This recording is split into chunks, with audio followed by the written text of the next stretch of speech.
everybody, welcome back to my channel. It's been a while. I am back though, and we haven't had one of our therapy sessions in a minute, so that's kind of what I want to do. I'm gonna have a therapy session. But anyway, y'all, so have y'all seen the conversation going around about, would you rather have $1 trillion or 10 minutes with Jesus? And then B. Simone's response, I have to speak about this. I have to speak about this. Hold on, y'all.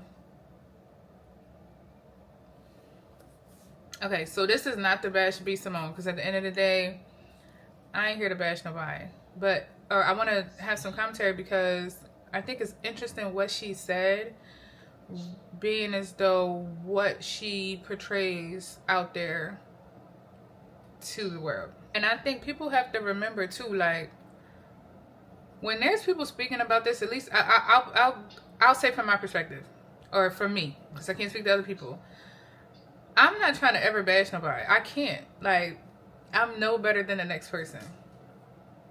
But when you see certain stuff, sometimes I think it's like easy to just kind of give a different perspective in a hope that that person can see what they're doing and make the change for themselves.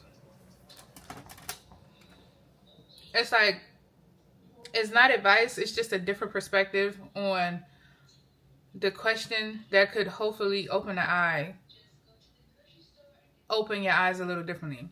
And reason being is because, again, like, to me, when it comes to God, right? When it comes to God, when it comes to Jesus, I feel like a lot of people are very passionate about it. And I completely understand. I'm very passionate too. Like, can't nobody tell me nothing about Jesus, okay? Can't nobody tell me nothing that's going to make me sway my mind because of what I've experienced, though. That's the difference. Like, I think because of that, that's the part that I love the most, because while my upbringing was not the best when it came to religion, I don't operate out of religion. Religion is man-made. I don't operate out of what people deem right and what people deem wrong. I operate out of Jesus, relationship with him, conversations with him. Or I operate out of what the truth is, which is what I believe in the Bible.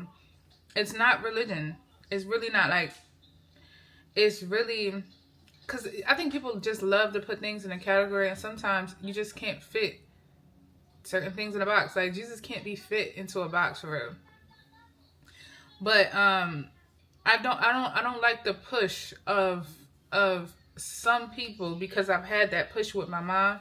That's, you know, I know for a fact that it made me not turn all the way. I ain't go all the way left, but it just made me not pay attention to it the way that I should have, to have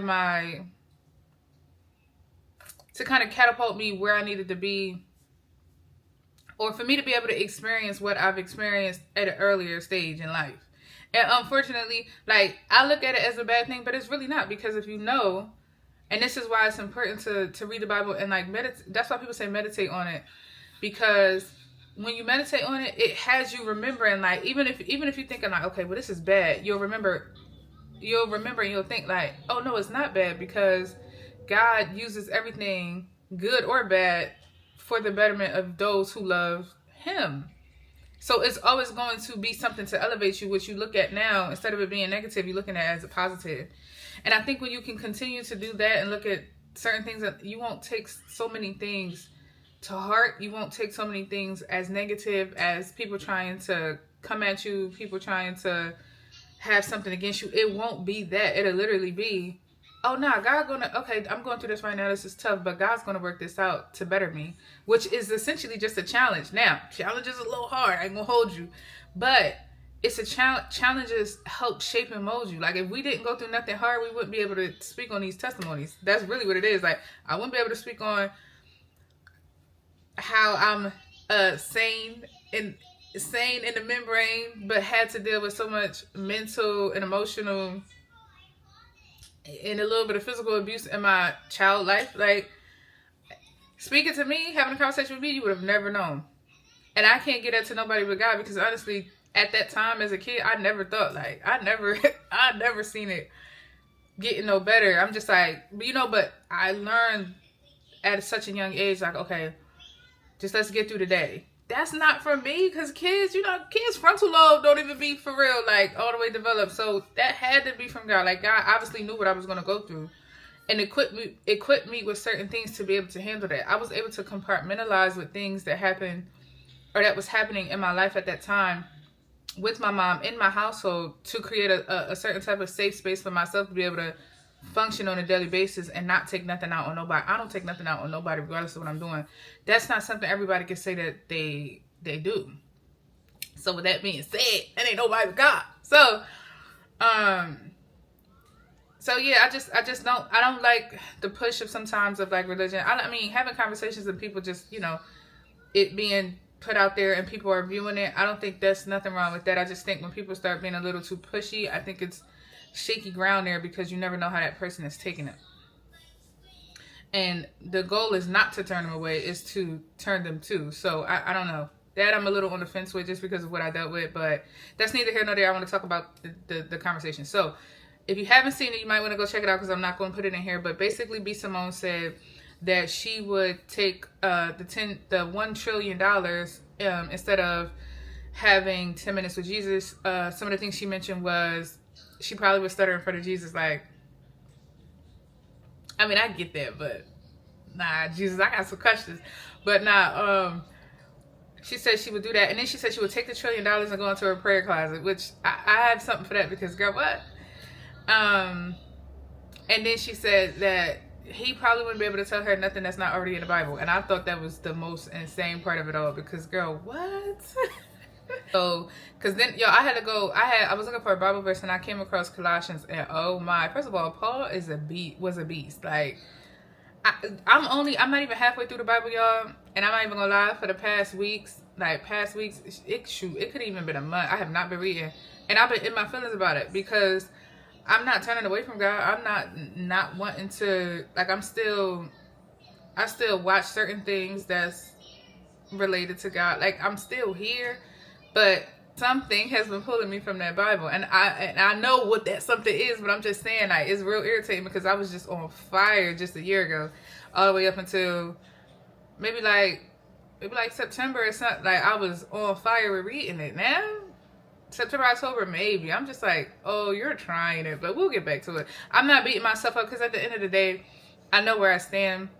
I beat myself up a little bit, because I'm very hard on myself, but at the same time, I'm looking at it like, God knows, he really knows my heart. Like, I'm like, God, I really want to read this Bible, but it's a force that's really not having me read this Bible. Like, you know what I'm saying? So obviously, if it's attacking you in that area is very important, because it's knowledge. And for me, I'm gonna tell you how I look at it. And this is exactly what I was talking about in the beginning. If you look at it differently, then you won't think everybody's out to get you, or, you won't think it's the end of the world when something tough come up. But I'm looking at it like this. Anything that is attacking you in whatever area it is, that is the area that is essentially going to catapult you, right? So I am the type of person I am. I like learning about things. I like finding out truth for real. I just love knowledge. Not in the sense of I need all the knowledge to be the person to know everything in it. No, I'm not one of them. It's just I like kind of learning in a sense. So me reading the Bible more, and then me reading the Bible more gets me to gain knowledge. Now, this ain't just any old knowledge. We talk about this is top tier. You know what I'm saying?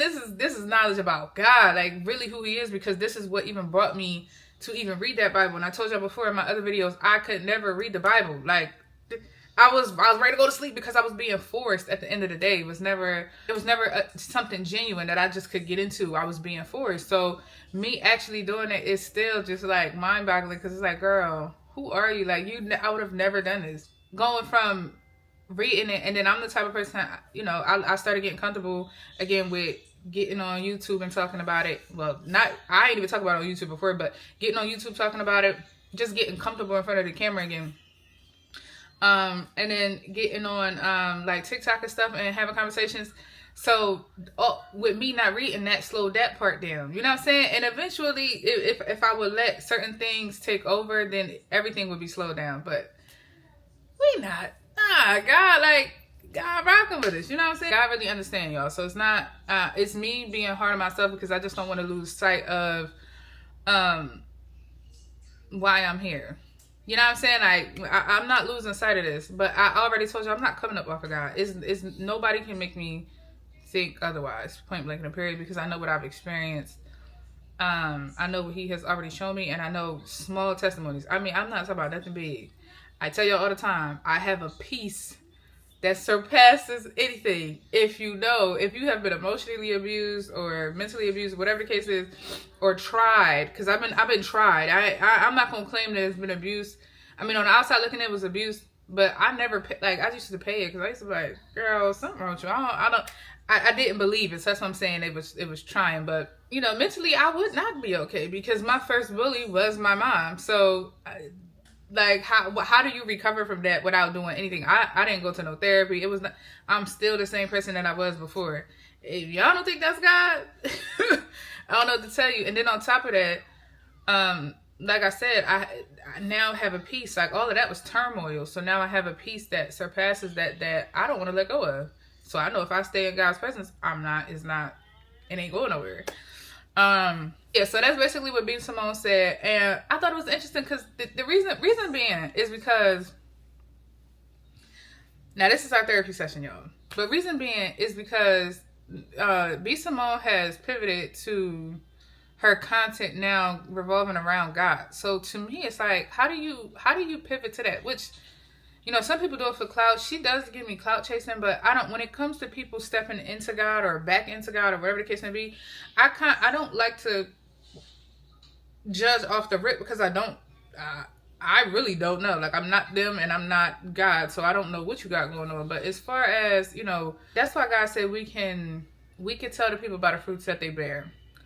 So, but to be able to tell them about be able to tell people about the fruits that they bear, you have to understand, one, the fruits of the Spirit, and two, you have to have some discernment, and that can be sharpened through the Holy Spirit, right? So you don't already have that skill. I feel like I've had that skill since I was a young kid. I'm not gonna hold you, but I just didn't know what it was. Now that I'm learning about God more and stuff like that, it's becoming like, the more I read, the more I seek Him, the more wisdom He gives, the more knowledge He gives, the more discernment I get. Which I think is important to navigate this world, because you really got to be able to see through some of these people out here. So with that being said, she always gave me clout chasing, or if not clout chasing, just the fact that she loves the attention from people, because she wanted to be a celebrity and all of that, and she's made it, right? So I find with those type of people, when it's starting to be lost, or when they feel like they're not being mentioned, or they're not being put to the forefront like they was at whatever point they were going viral, I think that's when it starts to get a little shaky, because then you gotta try to look through, like, okay, well, why are you doing this? And so that whole thing, like, where I thought it was very weird when her and her friend Ashley, what's her name? I think Ashley Megan. If it's not that, I'm sorry, but it's Megan or Megan Ashley. It might be Megan Ashley, I think. But that, when they separated and they did the two different podcasts, the way Megan Ashley did hers compared to how B. Simone introduced hers was very telling, in my opinion. So it's kind of like a relationship. I feel like when you're in a relationship and the two people break up and the one person elevates, to me that tells you who's the problem in the relationship, right? Because how all of a sudden am I elevating past you, but I couldn't do it while I was with you? Somebody was holding me back. You know what I'm saying? Somebody was holding you back. So when I look at it like that, and the way that she introduced was not like the way B. Simone introduced her podcast was a little shit. It was shady. She tried to say it wasn't shady, but it was, and it wasn't friendly, especially to somebody that you say was your friend. And you're not supposed to do that. Not for somebody that you say was your friend of however many years, like a lot of years. You love them, you care about them. You don't introduce a podcast like that as if like, on to the next, girl, you're nothing. Like, you don't do that. So that right there kind of had me looking at, and I don't even know what the backstory is. I don't know nothing about nothing, because I kind of try not to get into that. But that right there kind of had me looking at B. Simone like, are you okay? Like, what's going on? Because if you could do a friend like that, then girl, you could do anybody, any old kind of way. So then, from then, she's pivoting into like her content being about God. And while I don't think there's nothing wrong with that, because losing another soul is always going to be on the agenda, But it's certain things that came after that. Like when she did her whole like women's conference at her dad's church or whatever, something like that. It just was like looking like, girl, what? I think it was the I know that people were talking about the attire. People act like, oh, you gonna be able to wear what you. It's not that. It's just what is it putting out there to the world at the end of the day. You're supposed to be a representation. So if you're putting things out there that you know people are gonna say something about just to get them talking, the point of spreading the gospel is not to get the people talking. It's not to get them riled up. We're not supposed to be doing all the antics and all of that. It's really just to talk about God and genuinely spread the gospel. That's it. And that is planting the seed and let God do the rest. We're not supposed to try to manipulate in any way for people to view us. That's why like likes and clicks and all that really should not matter, because in a sense, if you feel like you have to go, I don't know, put on something crazy or do something crazy to get the people riled up and coming to your page, then people will call it marketing. But honestly, it can be looked at as manipulation, because when it comes to God, because you're just supposed to be spreading it to spread the seed. It's not for you to condemn the person. It's not for you to tell them what they're doing wrong. And no, if that's something that they want to ask you, then you can, then you lend that. But it's like when we just start going out there and saying this, that, and that, it can start looking a little crazy. So, you know, I feel sometimes they do certain things to get the people talking. And again, that's manipulation, especially when we're talking about God. We're not God. We're not going to be able to change the hearts of nobody. We can be the vessel. We can be the example, and somebody can be like, you know what?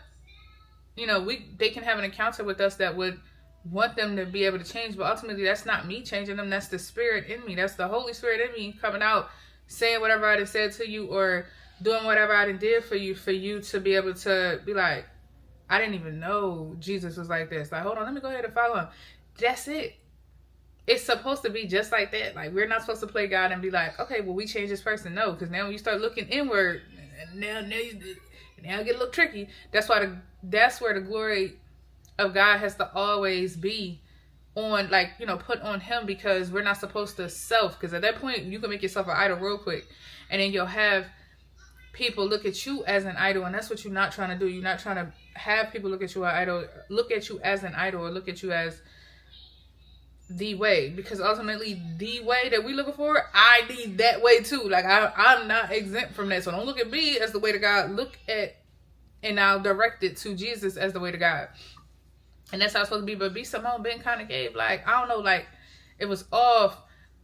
Sometimes to me, in my opinion, I think it's off when people start recording and like the whole production thing. I don't know. Sometimes that just be like, you know, it's a little funny under here. I don't know. But from then, you know, she kind of just, it was off. So I'm like, okay. But I'm trying not to judge nobody, because at the end of the day, I'm no better than you. I need Jesus too. Period. So having a conversation about it is not me saying it's just me looking at it like, it's just me giving a different perspective on what the conversation was about. Okay, so first things first. Jesus is the ultimate treasure. Like, Jesus is the way, the truth, and the light, right? If you know that Bible verse, the way, the truth, and the light, he's the way back to God. He is the truth. That means above everything else, above all knowledge. He is the truth. And he is the light, the shining light in darkness. What can $1 trillion get me? I can have the way back to God. I can have the truth of knowledge. God knows what's real and what's fake. Whereas I would have to go through, like, I would need the discernment to be able to figure out what's true and what's fake. What's real and what's fake. When even sometimes I could even be deceived. And I say that to say, prime example, people that have been in my life that I thought I would never see leave, we are no longer on the same path. We are on two different paths. Like, we are not in the same space, where God had to remove them people from my life because he was seeing things I could not see. Or I was seeing and I was being able to ignore it. And that right there, if I had the money, it probably would have made it even harder, because I probably would be helping these people and not wanting to sever these ties out of feeling bad that I'm helping you financially and now you have to be removed from my life. Like, so if he is the truth, he's the knowledge. If he's the truth, That includes knowledge. That means he would have the knowledge on how to get $1 trillion and surpass that. Like, what? What? Like, I don't know, man. I don't know what some people. I'm like, you are the old people, girl. You base your info up like talking about Jesus and God. Do you not understand? And I think that's why it's important to have a relationship with God. Like, that's why God don't care about religion. He care about relationships. So for the fact that we, like, it shows that she don't really have that real relationship that she think, because to think that $1 trillion would be above Jesus is insane if you've really been studying this word and really having that time with God. I promise y'all, I'm not even nowhere near. I just told you, I ain't even read my Bible for months. For weeks. Probably a month for real, if we being honest. And even I can determine $1 trillion ain't worth a 10-minute conversation with God or with Jesus. Like, and I'm saying this to say that it's showing like I'm still human too. I still fall off. I still be falling into my own stuff. But I still, when I was after God for real, this was in the beginning when I was trying to really like make sure everything, like make sure I was good, mentally, physically, and emotionally. It's like when I was doing all of that, that's when I was heavy in that Bible, because I'm like, oh, this is interesting. Like, I don't know what I was thinking. I don't know what I was told, but this, whatever I was told, this ain't what I'm reading. And so it just had me going, because God really was opening my eyes to see that whatever my mom was saying and whatever I was being taught wasn't just, it was very surface level, if we're being honest. And it gets deeper than that if you allow him in. And I had to, because I had no choice. I was done with life. I was like, look, God, I don't have no motivation no more. Like, I don't have no motivation. So you gotta come take over, because I don't want to continue. I don't know which way to go. I don't know nothing at this point, because I got tired of thinking. My brain was just like, it's over, it's done. I don't want to figure nothing out. So with me coming into that, I had like basically fully surrendered. My heart was fully open. Like, I'm willing to hear anything you guys say. Anything. And at that point, that's when I just started seeking him for real. And it's like, I'm like, oh, hold on. This really is interesting. Oh, this goes. And as I'm reading, I'm seeing stuff. He's bringing this up and connecting it to my life. And I'm like, oh, this is the real deal. So even I know, in me just doing that, that's why I'm able to say Jesus is the truth and the light. Period. He's the way. Period. Nothing compares to him. So yeah, so that's really just me. Like, I'm just saying it in a sense of I'm no different from the next person. So I didn't fell off my darn self, but inside it's still the same. I didn't fell off physically with like me not reading the Bible every single day. When I said I was up 3-4 o'clock in the morning reading, it was just so interesting. Not that it's not interesting no more, but again, it's just, in my opinion, I think it's spiritual warfare. But that's neither here nor there. It's just something that has been happening. It's not to say that I'm not going to get back, but it's just to say that people struggle. Everybody has a struggle. Nobody is above anybody. Nobody's perfect. But we all need him. We all need him, period. Like, that's just what it is. So why wouldn't you want that? Not like God, like Jesus possessed knowledge, heavenly knowledge and worldly knowledge. That's a 2-for-1 for real. Like, you're getting heavenly knowledge that you could not get without him, because he's part God. So by him being part God and he can tell you the things of heaven, I would want to know that. Like, I would, like, what? Because she, like, the way she tried, who wouldn't want to know some things that's happening in heaven? Because number one, it would, like, we all think, like, yeah, heaven and hell is real, right? If a person think that, it has not been confirmed, though, right?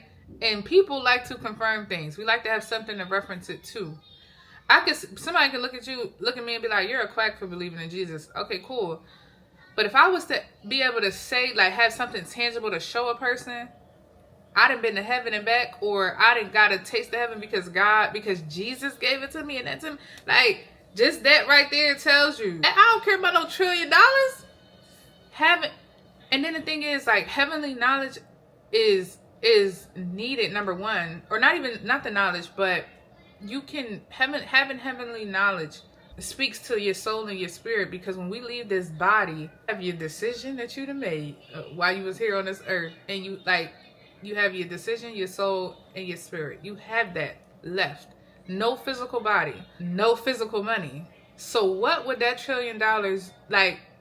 So everybody would experience that because everybody leaves this earth at some point. We all have to go. So he's giving me a 2-for-1. You can give me the earthly knowledge that can surpass $1 trillion or get me to that trillion if that's something that I want. On top of heavenly knowledge on how to get back there, on what to do and make sure how to navigate this, how to deal with this, how to deal with that. That would seal the deal even more for my soul. Again, that's a 2-for-1. Because if you just take the trillion, you're just living good on earth.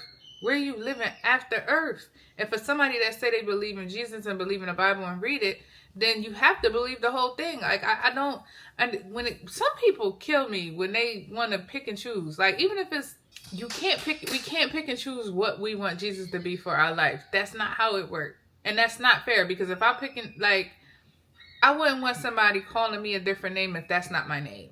You know what I'm saying? Like, I wouldn't want somebody saying that I'm just a bad person, I'm this and I'm that, when that's not me. So it's like you can't do the same thing to God. Like, if what God say goes, then what God say go. You have to accept it. It's not to say it's going to be easy because we so used to doing whatever we used to doing on this earth. But it's not to say that, but it guarantees you your seat in heaven. Nobody can get you to heaven. Not one person on this earth, not no money on this earth, not no power on this earth can get you to heaven. Your spot is solidified through Jesus. And if you understand that 10 minutes would mean more. Because, man, God could tell, Jesus could literally be like, all you got to do is turn this on and off switch every time something happens. That's more powerful than taking some money and try to figure out how to make it. Because you can lose $1 trillion. Businesses can fail. Things can fail. But if you had knowledge from Jesus to tell you, all you had to do was flip a switch. Soon as something had flipped the switch, this is going to happen. Do this is going to happen. And this is simple. I'm just doing it simple so that people can, kind of get the gist of what I'm saying. But if that's what God used, or if that's what Jesus, let's just say that's what he said to us, you don't think that's more powerful than $1 trillion? I don't get it, y'all. And then it goes to the whole seek thee first, the kingdom of heaven. All the things will be added unto you. Light in the Lord, and he will give you your heart's desires. That means pick me first, and I'm going to give you what you want. Like, and what do you want? If you want the $1 trillion, pick me, and I will give you the $1 trillion. Like, that's simple math. It's simple girl math. I promise you it is. And for her to say, she would pick the $1 trillion. It's like, girl, you still not understanding the concept of God. You're not understanding the concept of Jesus. And that's the important part of having that relationship with him, because we have to be able to understand those things to know what we possess on this earth means nothing. Again, just for the simple fact that we can't take it. I can't take it with me. I can't take the money. I can't take the cars. I can't take the jewelry. I can have a very good time on this earth. But after that, what is left? When I leave, what do I have? And if my soul is tainted and I didn't do the things that I was supposed to do to set myself up for heaven, where else am I gonna go? I think with a lot, again, I feel like with people we learn from experience, sometimes it's that faith factor that we cannot, people cannot understand. And I'm not going to say faith is not hard, because it is. Having faith is believing in something that's not there that you can see. You might look at life like, man, I do not see myself being a millionaire. In your heart, you want to be, but I don't see how to get there. Having the faith that you will make it there is the part that is hard for a lot of people, because we're so used to seeing things, being able to touch things.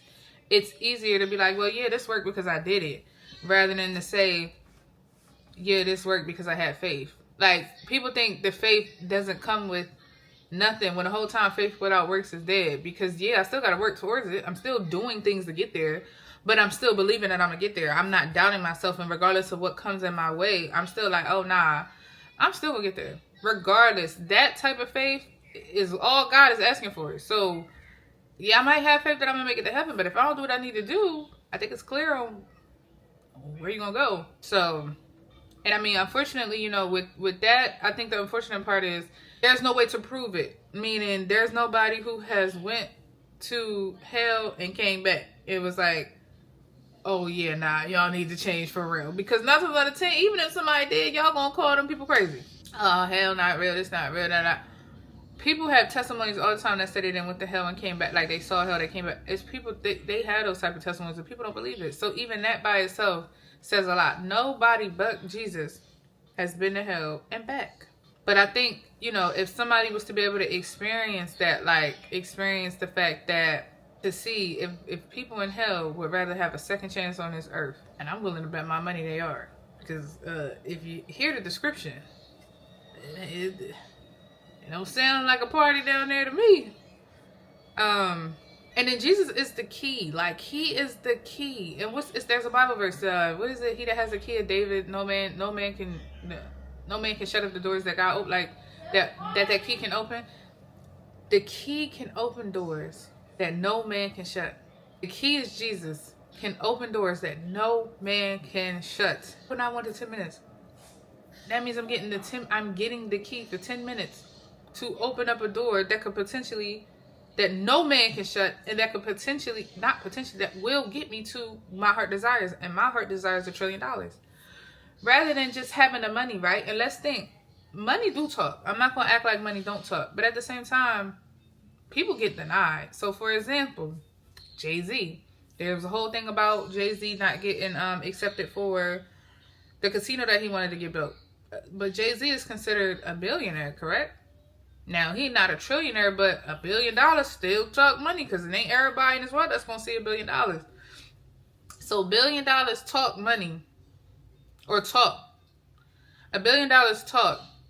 $1 billion, I'm pretty sure, has gotten him into a lot of things that probably he wouldn't even have been able to get if he didn't have that title. And he still got denied. But Jesus is the key.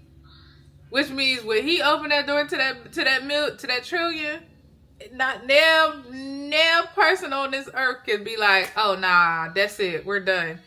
God, just look at the other example.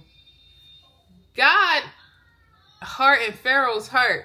Like, God made Pharaoh feel a way plenty of times for whatever, like for us to be able to have that full story of Moses and his people crossing the river. God can make you think. Like, that's what Jesus can do a whole lot, man. He can do a whole lot. He can do a whole lot, and not just here on this earth, but for your soul. And your soul, you have to worry about your soul too. You can't just worry about here on earth, because there's something after that. And if you don't take care of what's after that, set what's after that up, it's essentially building generational wealth for your soul. Like, you know what I'm saying? Because when you're doing the things that you're supposed to do, when you're teaching your kids and stuff about God, you are basically locking their souls in. Now, we all have our own salvation, so no, I cannot save my kids. They would have to, obviously Jesus is the only way. But if I set you up and tell you what to do already, that you would already have a look, you already have a certain outlook on life by the time you are of age that cannot be swayed. And that is training up that child. That is that. Like, when you're able to do that, you're setting their soul up for success in heaven. To say, hey, this is the pathway. You stay down this pathway, this is what happens. And you be that living vessel to show them, like, yeah, this is true because I did it. Where they don't have to go through all the hard stuff that you went through. My kids, they're not going to see what they're not seeing what I experienced.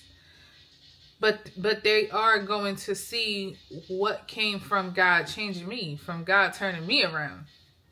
And that I'm setting their soul up. Because now you can't be easily manipulated, because you will know who God is. Now, it's not to say that they're not going to make mistakes. It's not to say that they might not want to change. I don't know. Because at the end of the day, you can open up something for some things that come up in you. I don't know.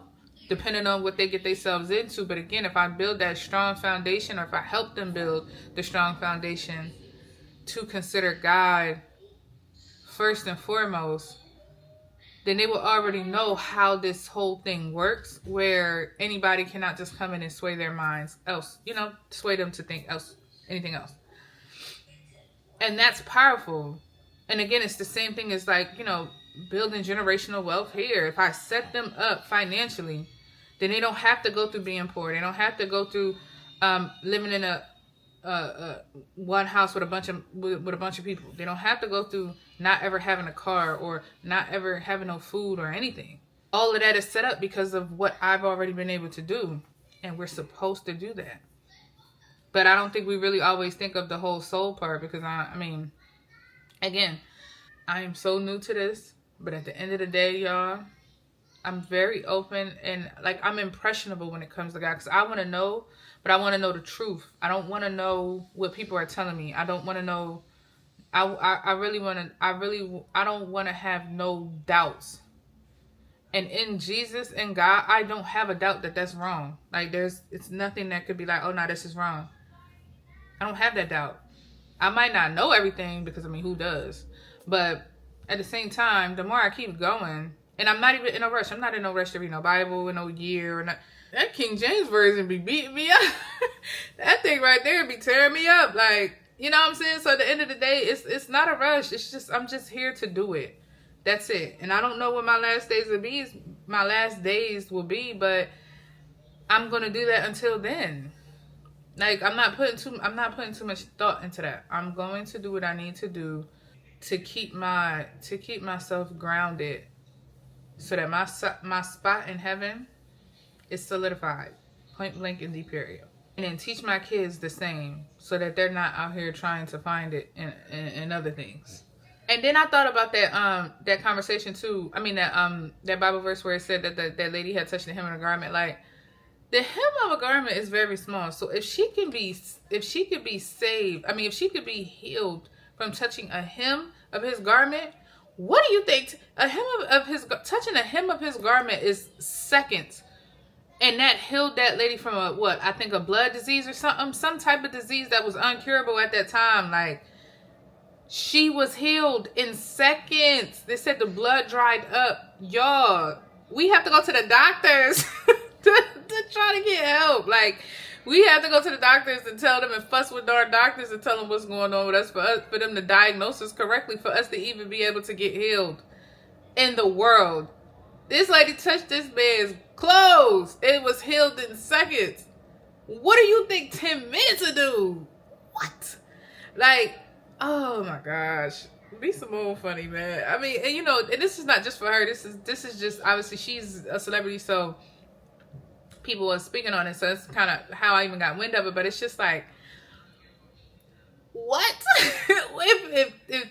if seconds of her touching that garment has healed a disease that she was considered uncurable for, 10 minutes is finna, I don't even know how to explain what 10 minutes is going to do. 10 minutes to have you feeling like you are literally in heaven. And that is something I can't describe, because I don't know the feeling. And the thing is, Jesus is above everything. So like, he's above the money. That money don't mean nothing to him. It shouldn't mean that much to you. Because he exists is the reason why money exists. Like, we got to understand it a little better, man. And then honestly, I think it's, I think part of her even saying like that she would take $1 trillion is her making that money her idol. And what's that Bible verse of like, I don't know if I said this earlier, but it's like, what is it for a man to gain the world than to, lose his soul? I'm paraphrasing y'all, because I know I butchered that. But why would you gain acceptance from the world? Why would you gain wealth and all of these things if it's just going to land you somewhere that you don't want to be for eternity? If we don't even want to deal with pain on this earth, you think you want to deal with pain for eternity? And I just think that's crazy. Like, I don't know.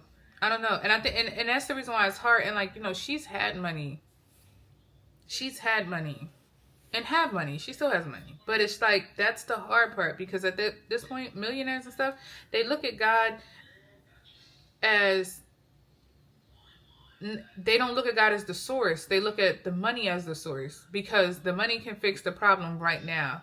Whereas if God was to, hold on, they don't look at God as the source. They look at God as the money because, I mean, they don't look at God as the source. They look at money as the source, because if the money can solve a problem right now, whereas, immediately, whereas God might tell you to wait or do something else where you just want an immediate result, that becomes the issue, because now you no longer are waiting on God, and that's we're supposed to. We're supposed to get our direction from Him. He's supposed to solve our problems. We're not supposed to be figuring nothing out. We're supposed to be following what He say. And if you can, if you have the money that would give you an alternative route, then you gonna look at God like, you ain't nobody. I got the money. What I need you for? Why I gotta listen to you when the people listen to the money? Which, I mean, it's true. Like, again, it goes back to me saying that money does talk, but it's like, to what expense? Again, we don't look at the whole picture, which is, where is your soul going if you continue to focus on this money? And then that makes the money the idol. And now your God is that money, rather than your God being God. And trusting that he, that money is here to be a tool and not to be the tool. If y'all catch my drift. Like, God is supposed to be the tool because He is everything. But you use the money to navigate in this world because that's what we operate on. Can't use the money in heaven because money don't run off of heaven, or heaven doesn't run off of money. But you can use the money on this earth because this earth run off of money. But when you choose the money over that, again, you're losing something that's more important than the money. You're losing a spot in heaven when you make money your idol, and then that's it. Like, where now God is not of use. That's a dangerous playground. And I think with, B. Simone, she has kind of showed that somewhat, because, I mean, I ain't gonna say it's not gonna, look, I ain't no millionaire, ain't been one yet. We'll speak that to existence. But I have had a substantial amount of money, and then now I'm back at the point where I don't have that. Not even close to it. Is it irritating? Absolutely. Right? You know what I'm saying? Because, see, my thing is the decisions that I was making with the money trying to help other people really just irritated me. But it's the fact that I don't have it. And me not having it, it's frustrating. And I think that's kind of what B. Simone had went through at some point too, because she had money, had the, the notoriety, she had the fame and the attention, and then, I'm not gonna say lost it all, but it just, it lessened. And I think sometimes when your ego is not checked, that could hurt a person's ego. And then we all know that ego get hurt, that pride starts coming away too, and then it's a whole nother thing. And, then again, that's when people get to scrambling to try to just do anything to get back what they had, when the whole time, look at it as, what lesson is God trying to teach me? Because why are you taking this from me? If I'm thinking this is from you, why are you taking it from me? And anything you obtain outside the will of God cannot be sustained through Him. You have to sustain that. But anything that He gives you, you're going to have to start fresh. And starting fresh is no joke when you've had. Okay? But is necessary, because now your foundation is strong, where my foundation wasn't strong if it was even able to be taken. Because again, Jesus is the key. So when He opened up these doors to get me to where I need to be, and to get me to money that I haven't been able to obtain, can't nobody take that money from me. And I just think, like, people have to get that, man. People have to get that concept. And I think that's why millionaires, are so hard, so difficult, because they look at the money as the tool. Like, oh no, this is my way out. This is my answer. When God should be the answer, and He will tell you, even if God wanted to use the money as the way of answering it, it don't matter. It's still, you went to Him first, because now you're not focusing on the money. You're focusing on Him and allowing Him to. Because then you get so many other benefits with God too, where the money is just going to get you. The money can make it evil, because let's just say, I want to use this money to obtain this one thing, and then somebody tell me no. Now I'm pissed off that you told me no. If my ego is not in check, my heart posture not right, I'm pissed off that you told me no. Now I got an anger issue. Now I can come after you with that same money that was supposed to be done or used for good. Now I'm coming at you, and this is used for evil. Where God, that don't work with God. God is one way all around the board, where the money, I can use it for good or evil depending on my heart posture. And that's the whole point why God won't be able to why God won't sustain money, anything that's built outside the will of him, because that will never happen with him. So yeah, y'all, like, understanding the weight of his presence surpasses measly coins.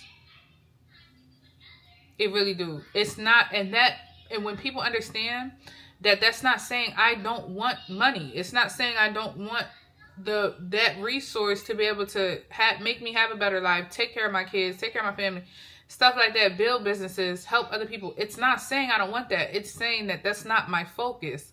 My focus has to be God. It has to be everything that come with that, rebuilding, allowing God to rebuild myself, changing my heart posture, making sure that I'm, remaining humble, giving that glory to him, making sure I'm doing the things to stay in alignment, period. Because if I can stay in alignment, I'm not going nowhere. If I can stay anchored, I'm not going nowhere. So all those things I obtained from God, I'm finna have for the rest of my life. Which then again creates that generational wealth for everybody that comes after you. That is more important than me taking money that I can build with and potentially lose. Or I can build with and not be able to get into everywhere that I want to go. Because guess what?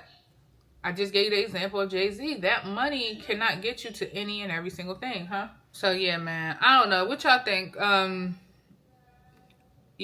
Listen, I'm no scholar, but I know from what I've been through so far, what I've read, things that I allowed to come into my spirit by what I'm seeing, other conversations that's being had, other people's perspectives, I'm allowing myself to be essentially strengthened, and again, building that knowledge up to know how to see things for what they are when they come.